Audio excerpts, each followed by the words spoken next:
Paano makasurvive sa isang nuclear explosion? Anong gagawin mo kapag may biglang emergency broadcast na lumabas sa TV at cellphone mo at ang babala ay pumunta ka at magtago sa isang ligtas na lugar dahil isang nuclear missile ang papunta sa ating bansa? Normal lang na kabahan o magpanic, pero ligtas ang may alam. Tara, pag-usapan natin kung paano ka makakasurvive pag nagkaroon ng nuclear explosion. Unang-una, kung nasa loob ka ng bahay mo o nasa isang building, huwag na huwag kang lalabas. Kung nasa labas ka naman, naglalakad ka man o nagda-drive, humanap ka agad ng building kung saan pwede kang pumasok. Ang mga building na ito ang iyong first line of defense mula sa pagsabog. At kapag nasa loob ka na ng isang gusali, huwag tumayo sa harapan ng bintana at pinto. Magtago ka sa kahit anong solid na bagay tulad ng isang pader para protektahan ang sarili mo sa shockwave ng pagsabog. At hindi biro ang shockwave dahil ito ay mabilis at meron kang ilang segundo para magtago. Ang ilang halimbawa ng mga pwedeng gawing shelter ay mga basement, mga structures na gawa sa concrete o ang gitna ng isang malaki at multi-story na building. Huwag na huwag magtago sa loob ng iyong sasakyan dahil hindi nito kayang magbigay ng proteksyon laban sa shockwave. Ngayon, ano ba ang basehan ng ganitong claim na mas may chance kang mag-survive kapag nagtago ka sa likod ng isang solid na bagay? Para malaman ang sagot, kilalanin natin si Tsutomu Yamaguchi, ang survivor ng 2 atomic bomb attacks ng USA sa Hiroshima at Nagasaki sa Japan. Ang unang atomic bomb na bumagsak sa Hiroshima ay ang Little Boy na may explosive force na 12,000 hanggang 15,000 tons ng TNT at ang blast radius ay 13 kilometers, 370 meters ang circumference at may surface temperature na 6,000 degrees Celsius. At tinatayang nasa 185,000 ang total na naging biktima ng 2 pag-atake na ito. At pareho itong nasaksihan ni Tsutomu Yamaguchi. Habang nasa isang business trip sa Hiroshima noong August 6, 1945, tumalon siya sa isang hukay sa gilid ng daan nang makita niya ang bola ng apoy dahil sa pagsabog ng Little Boy. Bagamat 3 kilometro ang layo niya sa sentro ng pagsabog, siya ay nakaranas ng mga paso sa katawan, panandaliang pagkabulag at pagkabingi. Pero nagawa pa rin niyang makauwi sa Nagasaki 3 araw ang nakalipas. At dito naman ay naranasan niya ang pagsabog ng Fat Man, ang ikalawang atomic bomb habang nasa opisina. Himalang nakaligtas ulit si Yamaguchi. Sinasabing ang reinforced stairwell sa gusali ang nagsilbing shock absorber ng pagsabog. Isa lang si Yamaguchi sa mga survivor sa 2 pagsabog na iyon. Na sa kabila ng pagiging mapaminsala nito, 71% ng populasyon sa Hiroshima ang nakasurvive, habang 76% naman sa Nagasaki. Kaya masasabing malaki ang chance ng isang tao na makasurvive sa isang nuclear attack. Pero, baka sabihin mo, teka, 1945 pa iyon at dahil sa technology mas malakas na ang mga nuclear weapons sa ngayon. At totoo naman yan. Halimbawa, ang Tsar Bomb ng USSR noong 1961 ay may lakas na katumbas ng 50 megatons. Katumbas yan na pagsabog ng 10,000 na Little Boy, ang bombang ginamit sa Hiroshima. Pero dahil sa International Court of Justice at NPT o Treaty on the Non-Proliferation of Nuclear Weapons, isinabatas na illegal ang pag-develop, test, produce, manufacture o bumili ng nuclear weapons ang mga bansang miyembro nito. At kahit ang mga di-miyembro ng NPT ay binabantayan ng mga environmentalist group at ng Hague Convention at Geneva Convention, kung saan ipinagbabawal ang paggawa ng anumang uri ng sandata na magiging sanhi ng sobrang paghihirap ng mga sibilyan. Anong bombang nuclear ang tinutukoy natin dito? Ito ang Improvised Nuclear Device o IND, yung mga maliliit na bomba na madaling ipuslit.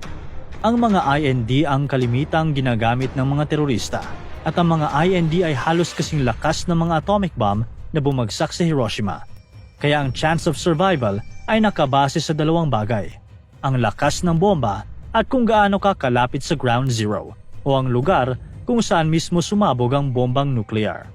Halimbawa, ang 10 kiloton na bomba na sumabog sa Luneta Park ay gagawa ng fireball na may 200 meters na radius, at ang karamihan sa mga building na within 470 kilometers ay mawawasak, at ang radiation ay kakalat hanggang 1.25 kilometers. Mahalagang tandaan din na ang isang nuclear bomb na 1,000 beses na mas malakas kaysa sa binagsak sa Hiroshima ay hindi naman nangangahulugang 1,000 beses na mas malawak o mas malaki ang pinsala na gagawin. Bakit? Dahil may mga factors na kailangang i-consider tulad ng blast radius, radiation at thermal effects. Ang intensity ng mga ito ay maaapektuhan ng terrain, mga gusali at iba pang mga geographical at environmental factors. Sa isang mas malaking lugar, maaaring mas kumalat ang pinsala ngunit hindi nangangahulugang magiging 1,000 beses ito na mas malala. Pero, paano ka nga ba makakasurvive pagkatapos ng malakas na pagsabog habang nasa loob ka ng isang shelter? Tandaan na sa gusali na pinili mo, dapat isara mo at takpan ng anumang lagusan na pwedeng pasukan ng fallout. Bintana, pinto, at fireplace kung meron kayo. At manatiling malayos sa labas hanggat maaari. Ano nga ba ang nuclear fallout? Ang fallout ay mga radioactive particles na itinutulak pataas ng atmosphere pagkatapos ng isang nuclear explosion. Kapag sumabog ang isang nuclear bomb, gagawa ito ng malaking pagsabog na mukhang isang mushroom cloud. Ang ulap na ito ay merong radioactive dust at debris mula sa bomba at mga materyales na nasunog. Habang tumataas at lumalamig ang ulap, magsisimulang bumalik ang mga particles sa lupa, kaya tinawag itong fallout. Ang fallout ay delikado dahil naglalabas ito ng radiation na maaaring magdulot ng seryosong mga problema sa kalusugan. Ang mga taong magkakaroon ng panandaliang exposure sa high levels ng radiation ay maaaring magkaroon ng radiation sickness. Ang pangmatagalang exposure ay nagpapataas ng panganib ng cancer at iba pang mga malalang sakit. Pagkalipas ng ilang oras ay mawawala din ang karamihan sa radioactive fallout. Kaya mas ligtas ka kung mas matagal kang mananatili sa loob. Ngayon, kung may subway system kung saan ka nakatira, mas magandang mag-shelter doon kaysa sa loob ng sasakyan. Dahil ang mga subway ay isang underground facility. Nagbibigay ito ng proteksyon mula sa radiation.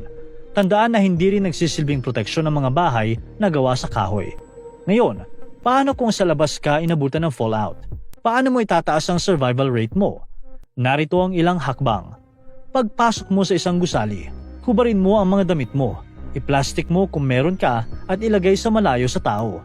Ito ay nagbibigay sa iyo ng 90% chance ng survival.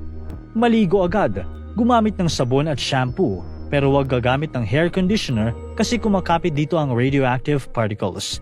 Kaya hello frizzy hair, at least ligtas ka. Ngayon, kung walang available na tubig, siguraduhin mong mapunasan ang mga exposed body parts mo ng basang bimpo o wet wipes. Huwag kang magmadali, maging masinsin sa paglilinis.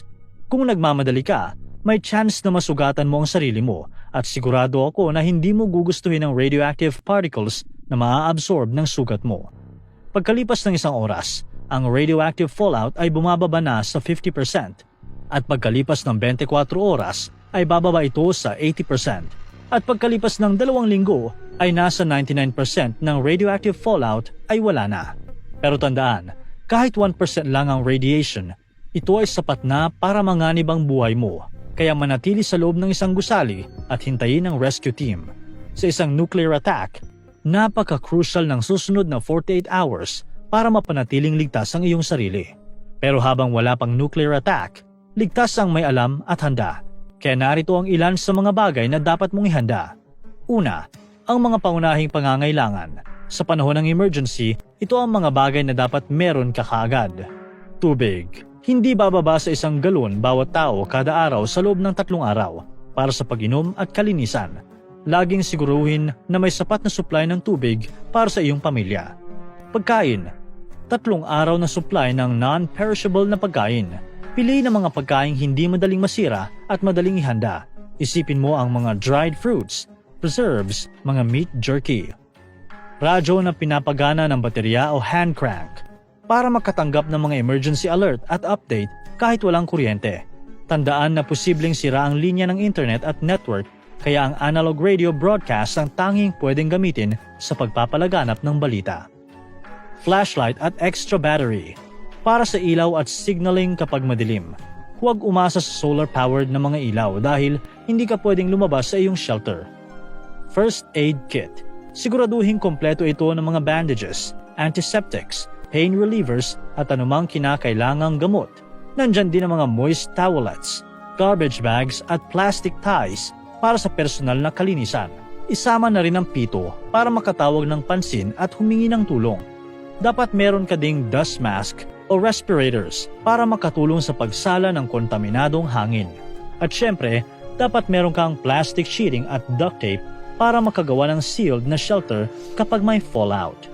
Para sa karagdagang supply, narito ang mga dapat mayroon ka: water purification tablets o portable water filter para matiyak na ligtas ang inuming tubig, multi-tool o survival knife para sa iba't ibang gamit, fire extinguisher kung sakaling magkaroon ng sunog, pera sa maliliit na denominasyon dahil maaaring hindi gumagana ang mga ATM at credit card machines, at mahalagang dokumento tulad ng mga kopya ng insurance policies, identification at bank account records sa isang waterproof na lalagyan. Ngayon naman, pag-usapan natin ang proteksyon sa radiation.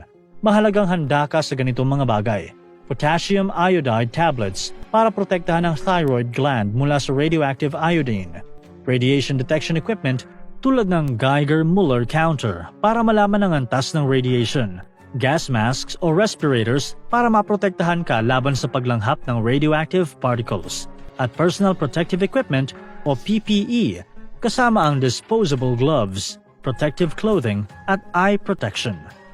Laging tandaan, knowledge is power para mapanatiling ligtas ang ating mga sarili. Siyempre, ayaw natin na umabot tayo sa isang nuclear warfare. Pero kung lagi kang handa sa anumang sakuna, tumataas ang chance ng survival mo.